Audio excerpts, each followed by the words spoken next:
Hello everyone, we are back at it again in the pottery studio today. Last time we made this little pot, I went over step by step on how to throw pottery. I will go ahead and leave that right up here in the link if you want to watch that before you watch this. But today we are going to go over making a mug. So I thought this would be a great time to show you guys how to pull handles and also how to attach them while going over throwing a mug.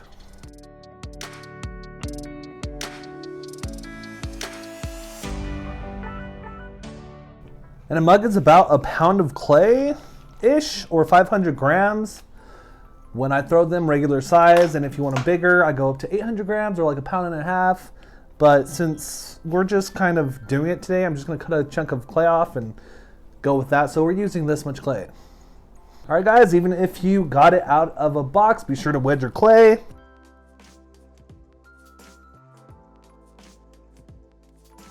So this is probably gonna be a pretty big mug. Just by amount of clay I have, so that's fine. We'll just make a large mug. All right, let's slap that baby on there and let's get started.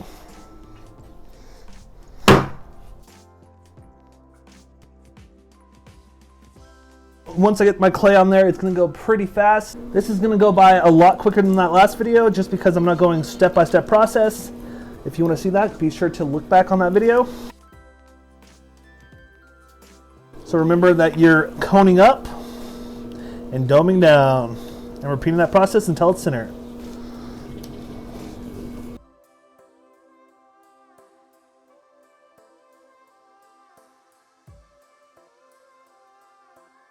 All right, disc it out and then we're gonna open up. So opening it up. And then hook it, bring it out. Water control is a big thing on this. Make sure you're not using too much water, but just enough water where your hands aren't sticking. If your hands are sticking, add a little more water. So after I open up my piece, I'm gonna flatten out that bottom and check my thickness. Okay, that's a lot better. So let's close that little hole up and then compress our bottoms. Now we're ready to throw. When you're throwing a mug, just go straight up, and then at that point you can deform your piece and kind of get it to a shape that you think is cool for a mug. Throw in before you throw out because centrifugal force. So that first throw is going to look more coned in, and that's just making sure the body goes in before it goes out, because if it's spinning around, it's going to try to come out and make a bowl. We don't want a bowl. We want a mug.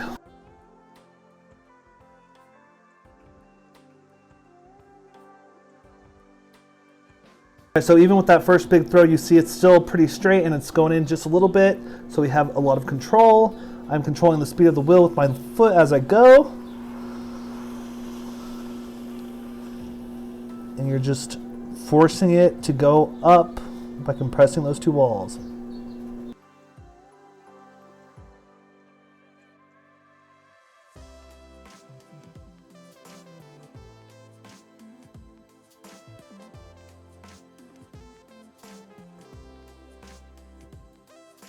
Let's give it one more good throw and then we'll call this cylinder good. Start shaping.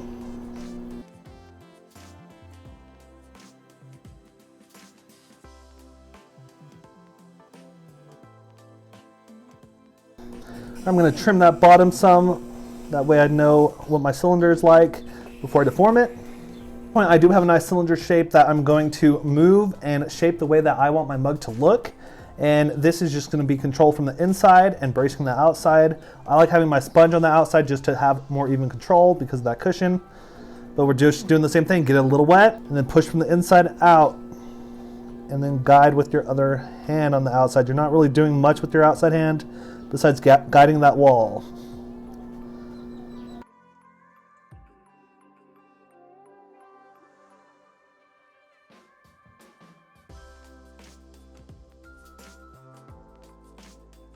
If you've seen most of my mugs, they do have a lip that I'm going to create.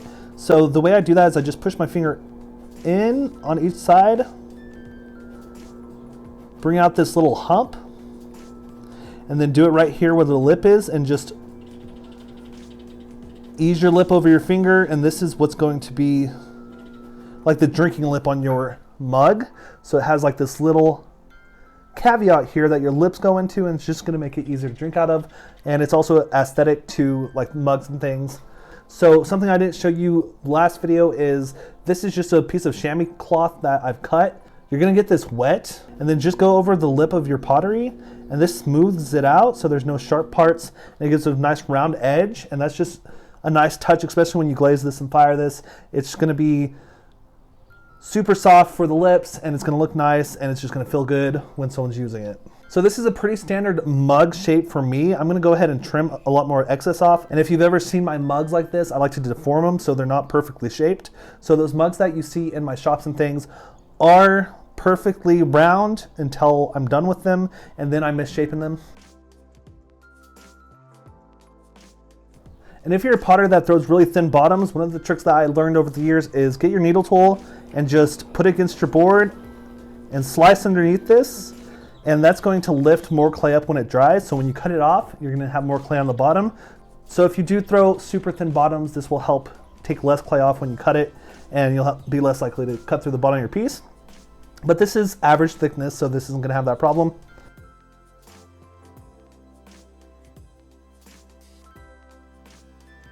And the reason I do this on the wheel is so I can fix the rim, because it does deform.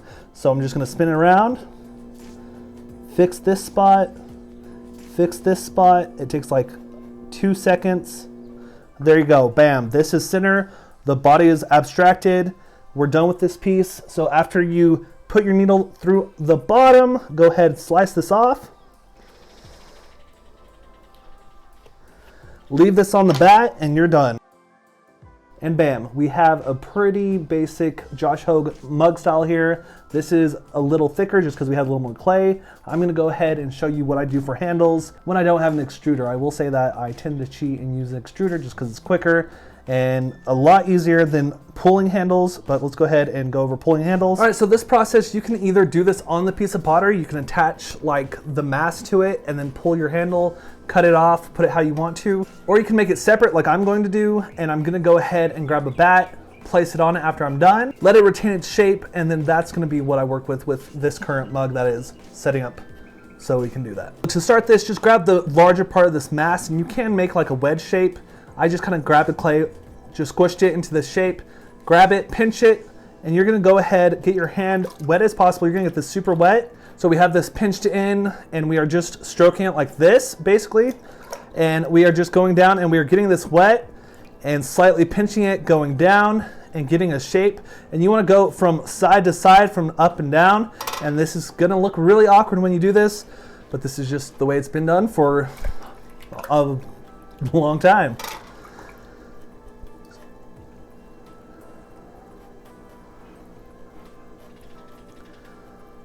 So I hope it picks it up on camera, the way this is happening. I'm just going through every direction as I go through this.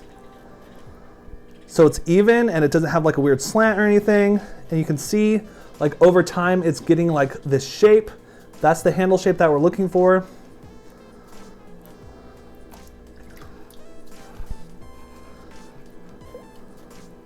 And depending on the kind of handle that you want, like if you look at the shape now, it's a little short, so I'm gonna grab more from the top and squeeze down. Okay, and the more you do this, the quicker this will be. So the first time that you do this process, it's probably gonna take you a while to figure out. But eventually you will get this down, and then you'll get these super cool looking handles. They're very organic, which I love. So that's plenty long. And at this point, you can either put a texture with your thumb and just bring it down like what you see on like the extruded handles, where they have lines, or you can leave it smooth. I like personally smooth just because it kind of shows the texture of where your hand squeezed. And at this point, I'm gonna go ahead and grab my bat over here.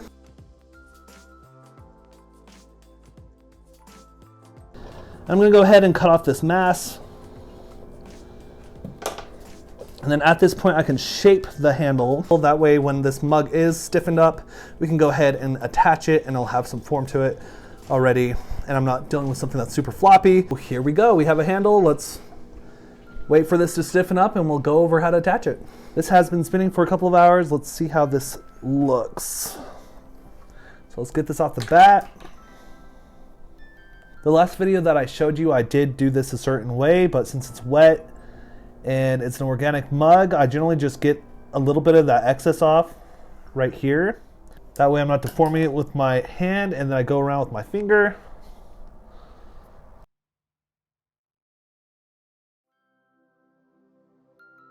And then I'll clean up with my sponge. Give it a little spank right here.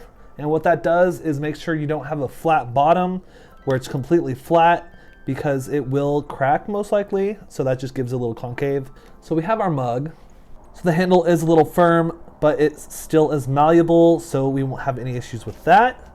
But any potter knows that you need a score and slip to attach anything, but I'm doing this more of the student way.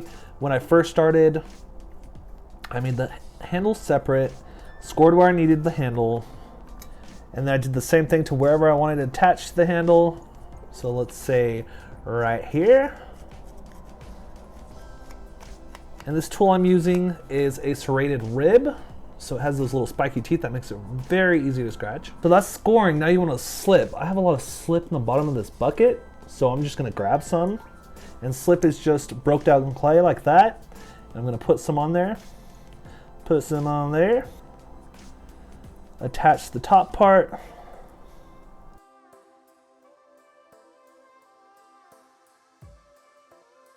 And we're gonna give it a bigger handle because it's a fat piece of pottery. Work that handle in there. And there's two key points that I want to put clay so it has extra strength, because people are gonna be grabbing this, they're gonna be moving it, they might bump your glass, is right here and right here. I'm gonna put extra rolls of clay. You could put a coil or just a really slick piece of clay in there and work it in there. And what that does is it just gives it more durability. It's almost like glue, like a brace to a building.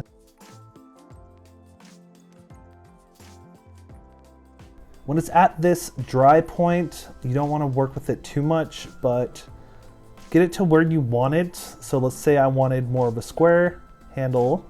I could change the shape to a square handle. Since this is a bigger mug, that kind of works. So someone can put their hand more into it. And it really just depends what you want in the end.